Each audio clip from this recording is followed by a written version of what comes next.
Welcome to friends. आज हम लोग नेटवर्क थ्योरी का एक बेसिक कॉन्सेप्ट और देखते हैं।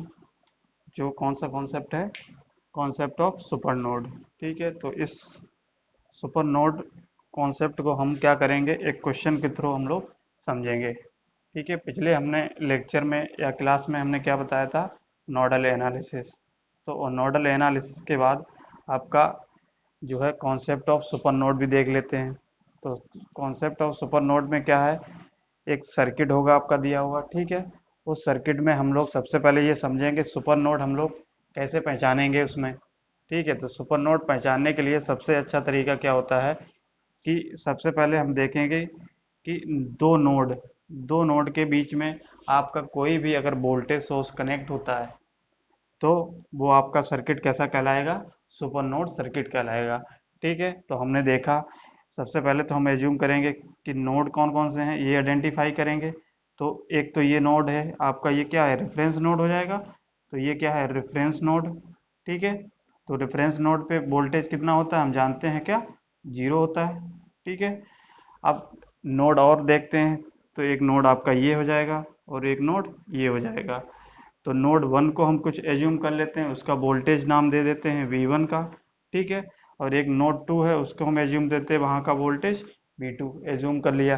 ठीक है, अब सुपर नोड हमने कैसे पहचाना कि किसी भी दो नोड के बीच में आपका एक क्या है? वोल्टेज सोर्स अगर कनेक्ट है तो वो सर्किट आपका सुपर नोड का सर्किट कहलाएगा। जैसे एक नोड ये है, एक नोड ये है, तो इन दोनों नोड के बीच में देखो आपका एक वोल्टेज सोर्स कनेक्ट है 1 वोल्ट का। ठीक है, इसलिए हम इसको क्या कहते हैं? सुपर नोड का नेटवर्क कहलाता है। अब ये सुपर नोड का नेटवर्क दिया गया है। अब इसको हम लोग क्या करेंगे? सॉल्व कैसे करेंगे? तो जब सॉल्व करेंगे तो सॉल्व किस तरीके से करेंगे? नोडल एनालिसिस में हम लोग क्या करते थे? एक केसीएल इक्वेशन लगाते थे। ठीक है, और ओमिक लॉ। देखो, नोडल में हम लोग क्या करते थे? बेसिकली नोडल यही होता था कि केसीएल उसमें लगता था प्लस ओम्स लॉ लगता था। ठीक है, यानी कि कोई भी जो ड्रॉप होता था तो केसीएल में क्या होता था? करंट की इक्वेशन से लिखते थे। इसी टाइप से आपका अगर सुपर नोड है, अगर सुपर नोड का आपका कोई भी नेटवर्क दिया है तो उसमें क्या करेंगे? KCL plus Ohm's law. ठीक है, प्लस इसमें और क्या हो जाएगा? केवीएल। ठीक है, तो इसमें तीन आपके कॉन्सेप्ट लगेंगे, केसीएल का, ओम्स लॉ प्लस केवीएल। ठीक है, तो इन तीनों का यूज करके क्या होता है? सुपर नोड के सर्किट को सॉल्व किया जाता है। चलिए अब इस सर्किट को हम लोग कैसे सॉल्व करेंगे ये चीज देखते हैं। ठीक है, चलिए। तो सुपर नोड कौन सा है आपका? इसको इंडिकेट कर लेते हैं। ये क्या है आपका? Super node. यही आपका दिखाता है क्या? Super node. ठीक है, अब इसको सॉल्व कैसे करेंगे? तो बेसिकली हम लोग क्या करेंगे? नोड वन और नोड टू पे जब केसीएल लगाते हैं, अलग अलग नोड पे केसीएल लगाते थे जब नोडल एनालिसिस करते थे, जब आपका बिना सुपर नोड का होता था। तो इस केस में अब क्या करेंगे? हम लोग क्या करेंगे? नोड वन और नोड टू को दोनों एक साथ ही उसकी केसीएल इक्वेशंस लिखेंगे। ठीक है, तो क्या करेंगे? सपोज करो नोड वन क्या है? नोड वन पे हमने क्या किया? V1 वोल्टेज है, तो इसको कैसे लिखेंगे? इसको कैसे लिखेंगे? V1 अपॉन टू, ये हो जाएगा V1 अपॉन वन, 1 ओम है ना, तो V1 अपॉन वन। और ये करंट क्या है इसकी? इसमें करंट कितनी है? ये नोड से बाहर की तरफ करंट जा रही है, तो इसको हम कैसे लिखेंगे? पॉजिटिव में लिख लेंगे, 2 एम्पियर। इसी तरीके से अब नोड टू पे आइए, तो नोड टू पे केसीएल इक्वेशन लिखेंगे। तो नोड टू पे केसीएल इक्वेशन लिखिए, V2 अपॉन वन, ये हो जाएगा। और प्लस ये क्या हो जाएगा? B two minus two upon one. तो ये हो गया आपका क्या? KCL equation. ठीक है, तो इसको सॉल्व कर लिया। अब क्या करेंगे? ये चीज होगी। अब इसके बाद ये तो केसीएल इक्वेशन होगी आपकी। ठीक है, केसीएल इक्वेशन और ओम्स लॉ दोनों चीजें। अब इसमें क्या लिखेंगे? हम लोग क्या करेंगे कि केवीएल इक्वेशन लिखेंगे। जो भी आपका जो नोड दिया है, नोड वोल्टेज, तो उसको सबसे पहले हम कैसे लिखेंगे? Higher potential minus lower potential. तो हायर पोटेंशियल कितना दिया है? V1 minus V2 equals to कितना दिया है? 1 वोल्ट। तो हमने सॉल्व किया तो इक्वेशन नंबर फर्स्ट ये आया, इक्वेशन नंबर 2 ये आया। ठीक है, इस इक्वेशन को हम लोग जब सॉल्व करेंगे तो यहाँ से V1 और V2 की वैल्यू फाइंड आउट कर लेंगे। ठीक है, तो चलिए फाइंड आउट करते हैं। तो इक्वेशन 1 को सॉल्व करिए। इक्वेशन 1 में क्या है, V1 plus 2 plus V2 plus V2 minus 2 equals to 0। 2 से 2 कैंसिल हो जाएगा, प्लस से माइनस, तो इक्वेशन क्या बनेगी, V1 प्लस के V2 2V2 इक्वल्स टू 0। तो ये हम इसको एज्यूम कर लेते हैं इक्वेशन नंबर फर्स्ट। और इक्वेशन नंबर 2 क्या दिया गया है, V1 minus V2 equals to 1 volt. ठीक है, ये आ गया। अब इक्वेशन 1 और इक्वेशन 2 ये आपकी निकली है। अब इक्वेशन 1 और इक्वेशन 2 को हम लोग सॉल्व कर लेते हैं। तो क्या करेंगे, सॉल्विंग इक्वेशन 1 एंड 2। जब इक्वेशन 1 और 2 को जब सॉल्व करेंगे तो हमारे पास इसका आंसर कितना आएगा, ये चीज़ आप लोग सॉल्व करिएगा। तो सॉल्व करने पे क्या आ जाएगा, इक्वेशन 1 2 को सॉल्व करेंगे तो V1 की वैल्यू आएगी 2/3 वोल्ट, V2 की वैल्यू क्या आएगी -1/3 वोल्ट। ठीक है, तो एक बार और समझ लेते हैं। तो सबसे पहले सुपर नोड को पहचानेंगे कैसे। किसी भी दो नोड के बीच में अगर आपका एक वोल्टेज सोर्स कनेक्ट है तो वो नोड आपका क्या कहलाएगा, सुपर नोड कहलाएगा। अब सुपर नोड को सॉल्व कैसे करेंगे, सबसे पहले दोनों नोड को हम क्या करते हैं, इंडिविजुअली जो सॉल्व करते हैं और दोनों को ऐड कर देते हैं एक ही वे। ठीक है, जैसे V1 गए तो V1 को हम लोग KCL इक्वेशन लिख लिए, प्लस V2 की भी KCL इक्वेशन लिख के उसी में एक साथ ऐड कर दिए। उसके बाद जो भी सुपर नोड दिया है उस सुपर नोड को सॉल्व कर लेते हैं। Higher potential minus lower potential equal to कितना दिया है, 1 वोल्ट। अब जब दो इक्वेशन आ जाएंगे तो दो इक्वेशन को आप लोग क्या करेंगे, सॉल्व करेंगे, और सॉल्व करने पे क्या आ जाएगा, V1 V2 की वैल्यू आ जाएगी। तो इस तरीके से सुपर नोड को सॉल्व किया जाता है। ठीक है, चलिए नेक्स्ट क्वेश्चन और इसमें देख लेते हैं एक। तो सुपर नोड का एक और सर्किट लेते हैं और कॉन्सेप्ट को अच्छे से समझ लेते हैं। एक सर्किट दिया है, ठीक है, तो उसमें आप क्या करेंगे, ये क्या है आपका रेफरेंस में भी एज्यूम कर लेंगे, रेफरेंस नोड है। एक नोड क्या हो जाएगा ये, और एक नोड ये। नोड 1 को हम एज्यूम कर लेते हैं V1 वोल्टेज, नोड 2 को एज्यूम कर लेते हैं V2 वोल्टेज। ठीक है, अब क्या करेंगे, हमने देखा कि नोड सुपर नोड कैसे पहचानेंगे, किसी भी दो नोड के बीच में अगर वोल्टेज सोर्स लगा है तो वो सुपर नोड कहलाएगा। तो ये देखो दो वोल्टेज सोर्स हैं, ये देखो दो नोड हैं। ठीक है, दोनों नोड के बीच में क्या है, वोल्टेज सोर्स लगा है। ये वोल्टेज सोर्स कितना लगा है, ये वोल्टेज सोर्स आपका 10 वोल्ट का लगा है। ठीक है, तो ये 10 वोल्ट सोर्स लगा है, तो हम कह सकते हैं ये सुपर नोड है। तो ये क्या चीज़ है, सुपर नोड है आपका, ये हो जाएगा सुपर नोड। अब इसको सॉल्व कैसे करते हैं, तो नोड 1 की KCL इक्वेशन लिखेंगे, प्लस नोड 2 की KCL इक्वेशन को एक साथ में लिख लेते हैं। तो हम क्या करते हैं, नोड 1 प्लस नोड 2 की KCL इक्वेशन लिखो। तो KCL जब इक्वेशन लिखते हैं नोड 1 2 की, तो इसकी देखो, ये देखो यहाँ से करंट क्या है, नोड के इनकमिंग है, तो इनकमिंग हम लोग कैसे लिखते हैं, -2, और ये क्या हो जाएगा V1/2। इसके बाद नोड 2 पे आओ, तो नोड 2 पे क्या करेंगे, V2/4, ये हो जाएगा करंट। अब ये करंट जो है 7 एम्पियर की, ये नोड से आउट गोइंग है, बाहर की तरफ जा रही, तो इसको कैसे एज्यूम करेंगे, 7 को पॉजिटिव में। ठीक है, इक्वल्स टू 0। ये हो जाएगा आपका नोड 1 और नोड 2 पे KCL लगा के उसको हमने क्या किया, ऐड कर दिया। ठीक है, एक साथ में लिख लिया। अब उसके बाद क्या करेंगे, सुपर नोड को सॉल्व करते हैं। तो सुपर नोड क्या है, यहाँ से देखिए, तो higher potential minus lower potential, higher potential यानी कि पॉजिटिव, नेगेटिव में क्या है आपका लोअर पोटेंशियल। तो इसको हम ऐसे लिख सकते हैं, V2 minus V1 equal to कितना है, 10 वोल्ट। ठीक है, इस तरीके से। तो इक्वेशन नंबर फर्स्ट ये हो जाएगा, इक्वेशन नंबर 2 ये हो जाएगा। जब इसको और इसको हम लोग सॉल्व करेंगे तो यहाँ से V1 और V2 की वैल्यू निकल जाएगी। इसको कैसे सॉल्व करेंगे, इसका क्या करेंगे, एलसीएम लेंगे, एलसीएम लेने के बाद V1 और V2 की वैल्यू सॉल्व कर लेंगे। चलिए इसको सॉल्व कर लेते हैं। तो इक्वेशन फर्स्ट को पहले सॉल्व कर लेते हैं, सिंप्लीफाई कर लेते हैं।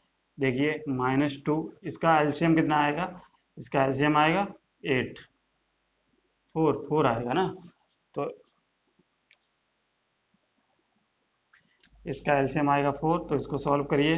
ये क्या हो जाएगा 8 plus 2v1 plus v2 plus 7 4 जा 28 इक्वल्स टू 0। अब इसको और सॉल्व करेंगे, 4 को इधर भेजेंगे तो 0 हो जाएगा। ये क्या हो जाएगा 2v1 plus v2 plus 28 plus 28 minus 8, ये कितना हो जाएगा 20 इक्वल्स टू 0। तो 2v1 plus v2 equals to -20। तो इक्वेशन नंबर फर्स्ट इसको डाल देते हैं और इक्वेशन नंबर 2 इसको डाल देते हैं। ठीक है, तो इक्वेशन क्या है सॉल्विंग। अब इक्वेशन फर्स्ट और सेकंड को जब सॉल्व करते हैं तो v1 की वैल्यू क्या आ जाएगी, आप इसको कैलकुलेट करिएगा। ठीक है, इसकी वैल्यू क्या आ जाएगी v1 की -10 वोल्ट और v2 की वैल्यू क्या आ जाएगी 0 वोल्ट। ठीक है, तो इस तरीके से सुपर नोड का कॉन्सेप्ट सॉल्व किया जाता है। किस तरीके से, सबसे पहले हम सर्किट में देखें कि सुपर नोड तो नहीं लगा है।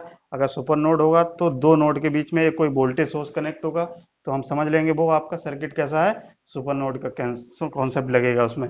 तो सुपर नोड कॉन्सेप्ट कैसे लगाते हैं, सबसे पहले नोड 1 और नोड 2 की केसीएल इक्वेशन को एक साथ लिख लेते हैं। ठीक है, और जो सुपर नोड होता है उसको हम नहीं लिखते हैं। ठीक है, उसके बाद क्या करते हैं, जब दूसरे में लिखेंगे तो सुपर नोड वाला कॉन्सेप्ट लगाएंगे। तो सुपर नोड की इक्वेशन लिखेंगे तो सुपर नोड की इक्वेशन क्या कहाँ से कैसे लिखेंगे, v2 माइनस v1, यानी कि जो हायर पोटेंशियल है माइनस लोअर पोटेंशियल, इस हिसाब से आप लिख सकते हैं। तो इक्वेशन नंबर 1 और 2 आ जाएगी, तो 1 और 2 को जब सॉल्व करेंगे तो v1 और v2 की वैल्यू यहाँ से निकल जाएगी। ठीक है, तो ये था आपका सुपर नोड का कॉन्सेप्ट। इसी हिसाब से आपका क्या है, एक सुपर मेश का भी कॉन्सेप्ट है। तो पहले तो हम समझ लेते हैं मेश क्या होता है। ठीक है, मेश का कॉन्सेप्ट समझते हैं। तो मेश एनालिसिस में देखते हैं, तो सबसे पहले हम समझते हैं मेश क्या होता है। तो मेश क्या होता है, एक स्मॉलेस्ट लूप होता है। ठीक है, स्मॉलेस्ट लूप को ही मेश कहलाता है हमें। ठीक है, अब देखिए जब भी कोई सर्किट आपका दिया होगा, अगर उससे मेश एनालिसिस से सॉल्व करना है तो सबसे पहले हम लोग क्या करेंगे, उसमें लूप फाइंड आउट करेंगे, यानी कि मेश फाइंड आउट करेंगे। तो मेश कैसे फाइंड आउट करेंगे, देखेंगे सर्किट में मेश क्या है, यानी कि लूप क्या है, एक लूप ये है और एक लूप ये है। दो लूप आपको फाइंड आउट कर लिए, तब दो लूप फाइंड आउट कर लिए तो उसमें हम करंट की डायरेक्शन को इंडिकेट कर देते हैं, I1 और I2। ये हमने क्लॉकवाइज भी डायरेक्शन लिया है, आप एंटी क्लॉकवाइज भी ले सकते हैं। ठीक है, सिंप्लीफिकेशन के लिए हमने क्या किया, क्लॉकवाइज डायरेक्शन ले लिया। अब क्या करते हैं, जब अब इसमें क्या करेंगे, केवीएल इक्वेशंस लगाएंगे।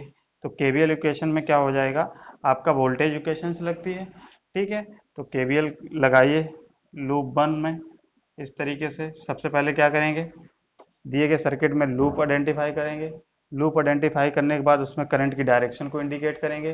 करंट की डायरेक्शन को इंडिकेट करने के बाद लूप 1 और लूप 2 को हम केवीएल इक्वेशंस लगाएंगे। ठीक है, तो लूप 1 ये है, ठीक है, लूप 2 ये है, तो इसमें क्या करते हैं, केवीएल इक्वेशंस लगाते हैं। तो केवीएल इक्वेशन लगाने का हमने कैसे क्या बताया, एक तरीका आप ध्यान रखिए हमेशा, कोई भी जब पैसिव एलिमेंट लगा होता है, यानी कि रेजिस्टेंस या कैपेसिटेंस या इंडक्टर, ठीक है, तो उस केस में उसको हम लोग क्या करते हैं, पॉजिटिव में लिख लेते हैं सिंप्लीफिकेशन के लिए।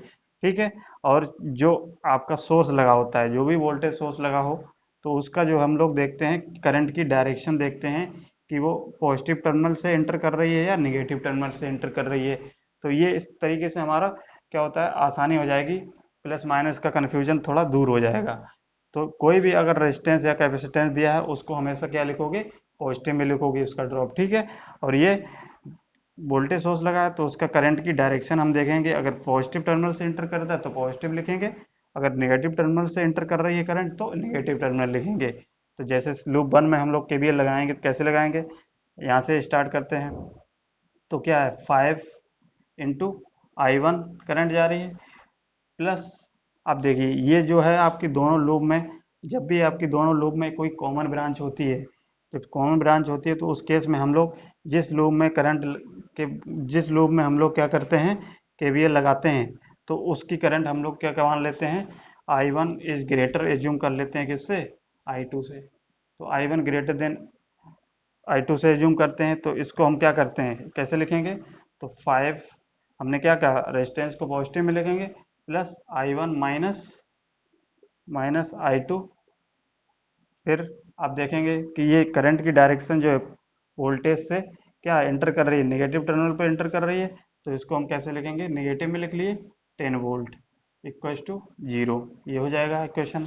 इसको जब और सॉल्व करेंगे तो क्या हो जाएगा, plus 5i1 minus 5i2 minus 10 equals to 0।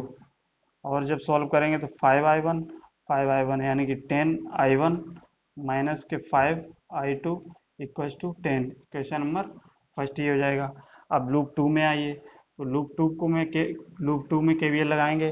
तो लूप 2 में केवीएल लगाने पे क्या होगा, यहाँ से स्टार्ट करिए, क्या हो जाएगा, इसमें करंट कितनी जा रही है, i2 इंटू 10 प्लस प्लस क्या हो जाएगा, यानी कि इसमें करंट क्या है, अभी इस लूप में एज्यूम कर रहे हैं, तो इस लूप के लिए करंट हम I2 को ग्रेटर में एज्यूम करेंगे, किससे, I1 से। ठीक है, तो इसमें कितनी करंट जाएगी, I2 माइनस I1, क्योंकि दोनों करंट जाएंगे, कॉमन ब्रांच है। तो इसको कैसे लिखेंगे, 5i2 माइनस I1, और तो कुछ है नहीं, इक्वल्स टू 0। जब इसको सॉल्व करेंगे तो 10i2 plus 5i2 minus 5i1 equals to 0। तो 10i2 5i2 यानी कि 15i2 minus 5i1 equals to 0। तो इक्वेशन नंबर 2 इसको डाल दीजिए। अब आपके पास दो इक्वेशन निकल गई, इक्वेशन 1 इक्वेशन 2। तो इक्वेशन 1 और इक्वेशन 2 को जब सॉल्व करेंगे तो यहाँ से i1 और i2 की वैल्यू हमको फाइंड आउट कर लेंगे, इसकी क्या वैल्यू आएगी। तो इसको जब हमने इक्वेशन 1 और 2 को सॉल्व करेंगे तो i1 और i2 की वैल्यू क्या आ जाएगी, i1 की वैल्यू आएगी 6/5 एम्पियर, i2 की वैल्यू आएगी 2/5 एम्पियर। ठीक है, इस तरीके से आपका मैश एनालिसिस किया जाता है। तो मैश एनालिसिस में सबसे पहले क्या करेंगे, दिए गए सर्किट में लूप फाइंड आउट करेंगे कि कितने लूप बने हैं। उन लूप में क्या करेंगे, करंट को इंडिकेशन कर देंगे, i1 i2 जितने भी लूप होंगे उतने ही करंट की इक्वेशन आपकी बनेंगी। ठीक है, तो इसीलिए क्या होता है, नोडल एनालिसिस ज़्यादा प्रेफर किया जाता है, क्योंकि उसमें नंबर ऑफ इक्वेशंस कम बनती हैं। इसमें जितने लूप होंगे उतनी इक्वेशंस बनेंगी। तो आप जानते हैं कि इक्वेशन ज़्यादा हो जाएगी तो उस केस में आपको सॉल्व करने में थोड़ी परेशानी होती है, इसलिए नोडल एनालिसिस थोड़ा ज़्यादा बेनिफिशियल होता है। चलिए सुपर मैश कॉन्सेप्ट देख लेते हैं हम लोग। तो सुपर मैश कैसे समझेंगे हम, कैसे किसी भी सर्किट में पहचानेंगे, यानी कि सुपर मैश के केस में हम लोग ये देखेंगे कि दो मैश के बीच में अगर कोई करंट सोर्स लगा है तो वो वहाँ पे आपका क्या लगेगा, सुपर मैश कॉन्सेप्ट। देखिए एक मैश ये हो जाएगा, मैश या लूप, तो इसको हम एज्यूम कर लेते हैं करंट I1, इसको हम एज्यूम कर लेते हैं करंट I2, दोनों मैश है। अब इन दोनों मैश के बीच में आपका एक करंट सोर्स लगा है 2 एम्पियर का, तो ये कॉमन टर्मिनल है, कॉमन ब्रांच में क्या है, 2 एम्पियर का सोर्स लगा है, तो करंट सोर्स लगा इसलिए ये क्या हो जाएगा आपका, ये आपका कह सकते हैं ये क्या है, सुपर मैश कॉन्सेप्ट। ठीक है, तो इसमें सुपर मैश लगेगा। अब क्या करेंगे, लूप 1 और लूप 2 में केवीएल इक्वेशंस लगाएंगे। तो लूप 1 में और लूप 2 में केवीएल इक्वेशन लगाइए, तो ये क्या हो जाएगा, 1 इंटू I1 प्लस प्लस नहीं माइनस 4, ये हो गया लूप। लूप 2 में आइए, लूप 2 में भी केवीएल लगाएंगे तो क्या हो जाएगा, 1 इंटू I2। ठीक है, और ये करंट की एंटरिंग पॉइंट क्या है इससे, तो प्लस के 2 इक्वल्स टू 0, यही हो जाएगा। इसको सॉल्व करेंगे तो I1 minus 4 plus I2 plus 2 equals to 0। इसको और सॉल्व करेंगे तो क्या हो जाएगा, प्लस I2 माइनस माइनस यानी कि ये किधर किधर 2 हो जाएगा। ठीक है, इक्वेशन नंबर फर्स्ट डाल दो इसको। अब इसको ये हो जाएगा केवीएल इक्वेशन। अब मैश को सॉल्व करते हैं, तो सुपर मैश में क्या है, सुपर मैश को जब सॉल्व करेंगे तो हम एज्यूम कर रहे हैं कि I1 करंट इस लूप में जा रही है, तो ये करंट कह सकते हैं I1 इसमें जा रही है। इस लूप में क्या करंट जा रही है, I2, तो I2 हम कह सकते हैं इसमें करंट कितनी जा रही है, I2 इंडिकेट कर दिए। अब इसको हम लोग क्या करते हैं, इनकमिंग करंट को हम लोग क्या करेंगे, पॉजिटिव में लिखेंगे। तो इसको लिख लीजिए पॉजिटिव में 2 एम्पियर। फिर इनकमिंग करंट नोड से, देखिए ये नोड है, तो इस नोड में इनकमिंग करंट 2 एम्पियर, और एक इनकमिंग करंट क्या है, I1, तो इसको भी पॉजिटिव में लिख लेते हैं I1। आउटगोइंग करंट I2 है, तो इसको हम नेगेटिव में लिखते हैं I2 इक्वल्स टू 0। जब इसको सॉल्व करोगे तो ये क्या हो जाएगा, I1 माइनस, ऐसे कर लो, I1 minus I2 equals to minus के 2 एम्पियर, यही हो जाएगा। तो इक्वेशन नंबर फर्स्ट ये आ जाएगा, इक्वेशन नंबर सेकंड ये हो जाएगी। ठीक है, अब हम क्या करेंगे, solving equation number first and second. तो इक्वेशन फर्स्ट और सेकंड को जब सॉल्व करेंगे तो I1 की वैल्यू कितनी आएगी, इसको सॉल्व करिएगा तो I1 की वैल्यू क्या आ जाएगी, 0 एम्पियर, ठीक है। और I2 की वैल्यू आ जाएगी 2 एम्पियर, ठीक है। आप जब इसको सॉल्व करेंगे तो देखिएगा आपकी क्या वैल्यू निकलती है। तो ये सुपर मैश का कॉन्सेप्ट है, ठीक है। तो सुपर मैश में बेसिकली क्या करते हैं, कोई भी सर्किट दिया होगा तो उसमें अगर सुपर मैश कॉन्सेप्ट लगेगा तो सबसे पहले क्या दिमाग में रखना है कि किसी भी दो लूप के बीच में कोई करंट सोर्स अगर लगा है तो वहां पे सुपर मैश का कॉन्सेप्ट होगा, ठीक है। फिर क्या करेंगे, इंडिविजुअली उसमें क्या करते हैं, केवीएल इक्वेशंस लगाते हैं दोनों लूप में केवीएल इक्वेशन लगाने के बाद एक ही इक्वेशन में लिख लेते हैं उनको। लिखने के बाद फिर सुपर मैश वाला कॉन्सेप्ट देखते हैं कि करंट कितनी एंटरिंग कर रही है कितनी आउट गोइंग जा रही है, उसका हम क्या करते हैं, नोडल से सॉल्व कर लेते हैं। नोडल से जब सॉल्व करते हैं तो ये I1 और I2 की दो इक्वेशन आ जाएंगी, I1 I2 को सॉल्व कर लेंगे तो इक्वेशन आ जाएगी, ठीक है। तो बेसिकली हम लोग क्या किए हैं, अगर मैश आपका सिंपल मैश दिया है तो उस केस में क्या करते हैं, केवीएल इक्वेशन लिखते हैं प्लस ओम्स लॉ लगाते हैं, यही है। जब अगर सुपर मैश आ जाएगा तो सुपर मैश में क्या करते हैं, केवीएल इक्वेशन लगेगी प्लस ओम्स लॉ लगेगा और प्लस केसीएल भी लगेगा। यही आपका कॉन्सेप्ट क्या कहलाता है, सुपर मैश और सुपर मैश और मैश, ठीक है। तो इस टाइप से आपको कोई भी सर्किट दिया जाएगा तो उसको आपको पहचानना पड़ेगा सुपर मैश का है या सिंपल आपका मैश है। सिंपल मैश तो आप आसानी से कर लोगे, सुपर मैश को सॉल्व करने के लिए सबसे पहले सुपर मैश फाइंड आउट करोगे। सुपर मैश को सॉल्व करने का तरीका क्या है, इंडिविजुअली उनको इक्वेशंस लिखोगे केवीएल, उसके बाद केसीएल लगोगे, केसीएल में केसीएल इक्वेशन आ जाएगी, दो इक्वेशन बनेगी, उन दोनों इक्वेशन को सॉल्व करने पे जो भी वैल्यू आएगी I1 I2 की उनको सॉल्व कर लेना है, ठीक है। इस तरीके से आपका ये सुपर मैश और सुपर नोड का कॉन्सेप्ट खत्म हो गया आज, ठीक है। नेक्स्ट लेक्चर में हम लोग देखेंगे कोई बेसिक टॉपिक और नया, ठीक है। तो आपको अगर ये वीडियो अच्छा लगा हो तो इसको लाइक और शेयर जरूर कर दीजिएगा, ठीक है। सब्सक्राइब भी कर दीजिएगा। चलिए, थैंक यू।